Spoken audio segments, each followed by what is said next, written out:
there, it's Natasha, and thank you so much for joining me today. Well, today's card is for those of us who like the look of sewing, but sewing's probably not my thing. We do have a sewing machine and I can sew, but I don't often get it out for card making or anything like that. It is packed away, I would have to get it out and set it up, and so I go with this version more often than not. Now, I have a whole lot of scrap pieces of cardstock, and this is also another thing that encourages me to use this process.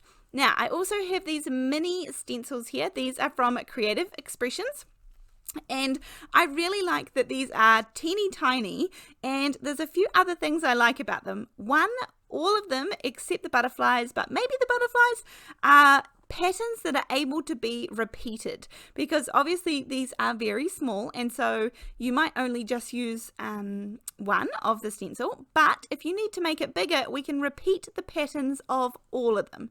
So obviously, because they're smaller, you are also able to, they have a lower price point, and so that is always attractive to me. Getting good value for money is key in card making for me. So I am going to create with my scrap pieces of cardstock. This is one of my favorite techniques when I have some scraps.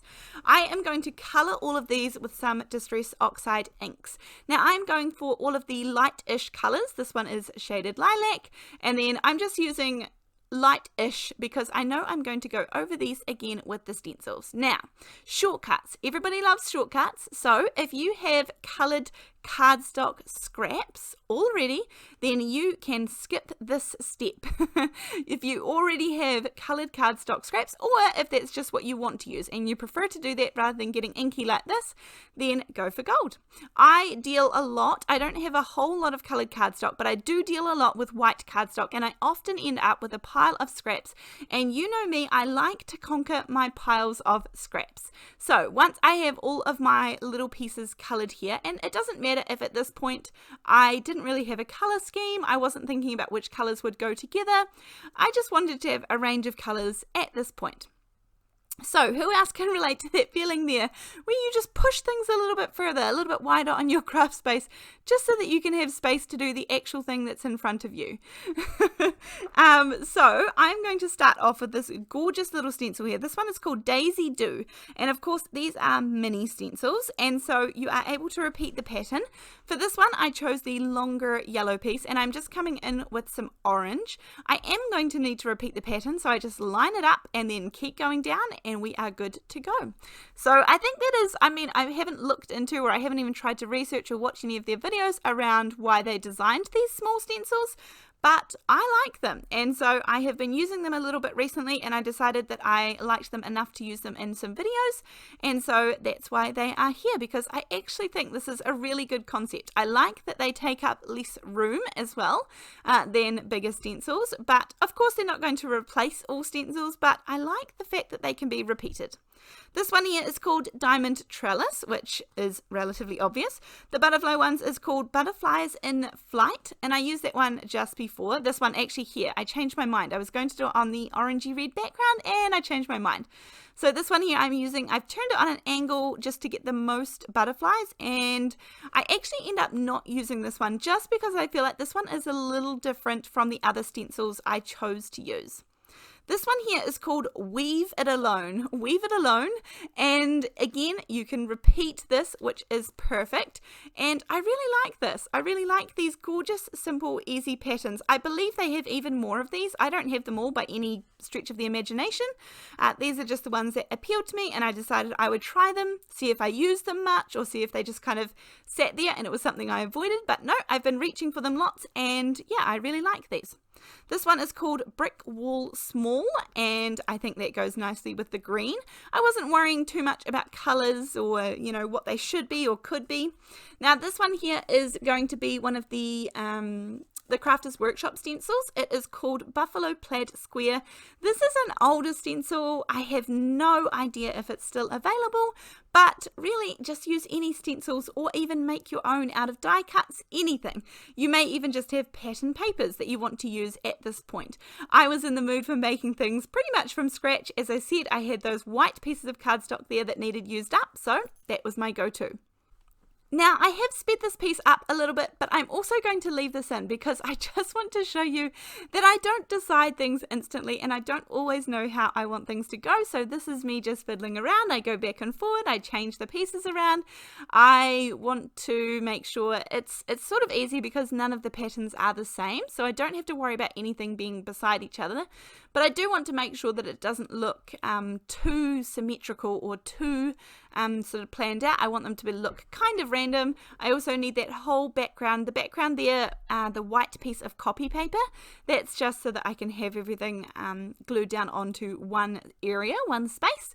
But I need it to be slightly bigger than that. And I actually was debating whether I should use the one with the butterflies, but it just didn't quite fit in my mind, so that's why I cut the blue plaid one in half and ended up using that in a couple of places. So the bricks are going to go up the top left, and then at this point I was like, okay, which way shall I fit these in? And yeah, it ended up working out quite nicely. Change them around, move them around, and it looks fine in the end.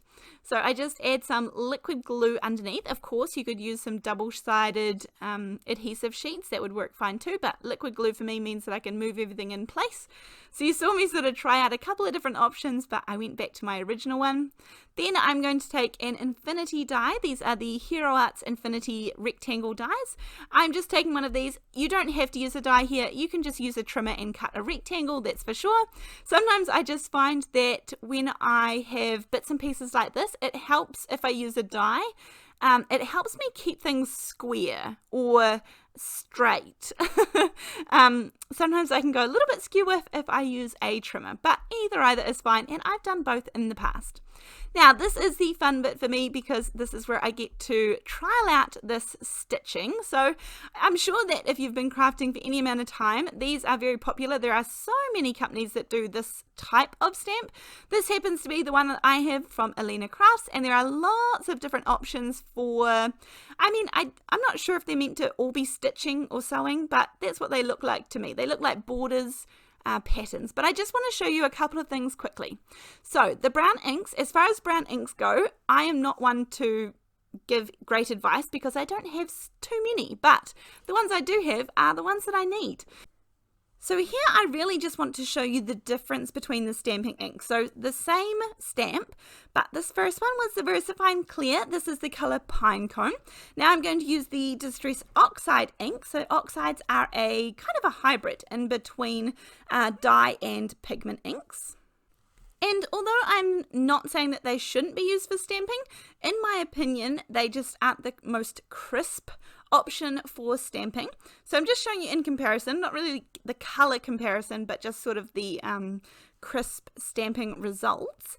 But then when I need different colors, this is the VersaFine Clear again. Stamp it off once, which is the very left, and then if you use a second generation stamp, which is the very right, then you get also another light brown color. So it's kind of like having two colors in one as well. Now, this is just purely an example. I'm just showing you that the VersaFine Clear inks are my favorite for crisp stamping, no matter if you have photopolymer stamps, acrylic stamps, red rubber stamps, anything. But for this look, I do want this to be a little bit, I don't know, just that way. I like the Pinecone ink. However, this one called for the Distress Oxide. That was exactly the look that I'm going for. So I am just going between all of the different blocks, the patterns. This is kind of like quilting. It reminds me of quilting. I am going to put this little stitched pattern between all of the joins, so to speak. And then once I had finished this part of it and I thought I was all done here, I actually decided I wanted to come back in and go around the edge as well. This is kind of my version of overlocking without having to deal with an actual sewing machine. Stamping tends to go a lot better for me than sewing does, but it is a skill I wish I had more of, that I was better at. I can do the basics, but that's about it. But that's okay. I shall pass those on to my children, hopefully, and maybe my sister is the one who would be able to pass on much better results, because that is far more her thing than mine. So I am going to stamp out a little sentiment here. This is the FransFormers birthday stamp set from Stampendous, and these are big long sentiments that you are able to move around and shape if you want to, in circles and squiggles and waves. I've got a whole nother idea that I want to do with these. I have so many ideas at the moment. I'm just having one of those times where everything I look at I would just really love to take the time and make into videos and cards, but that's okay, one video at a time. So I have this little strip here. I stamped this in the same Distress Oxide ink just to keep everything flowing and everything similar. I'm going to do a little angle at the end. Now, just to jazz this up a tiny little bit, this would actually be perfectly fine, but just for a tiny little bit, I'm going to add some vellum along the bottom, and I think to go with the effect of the card, I'm going to make it some torn vellum. So I was going to flip this over, put some double-sided tape on the back of my sentiment, my cardstock, and then I'm going to pop that down just with a little edge of the vellum showing. Then I'm going to cut this off just so there's a little bit of extra vellum showing at the end, but in a minute I will change my mind. And I stamped this on some white cardstock because that is what the card base is going to be. I'm pretty plain going. All of my card bases are white. If I need them to be coloured, I will generally colour them myself. I don't have any coloured card bases, so I feel like I'm always saying the same thing, that I pop them on a white card base, but that's okay. I do love that crisp, clean look, and also it makes it easy for writing on the inside. So that is pretty much going to be this card for today. As per usual, I appreciate you so much.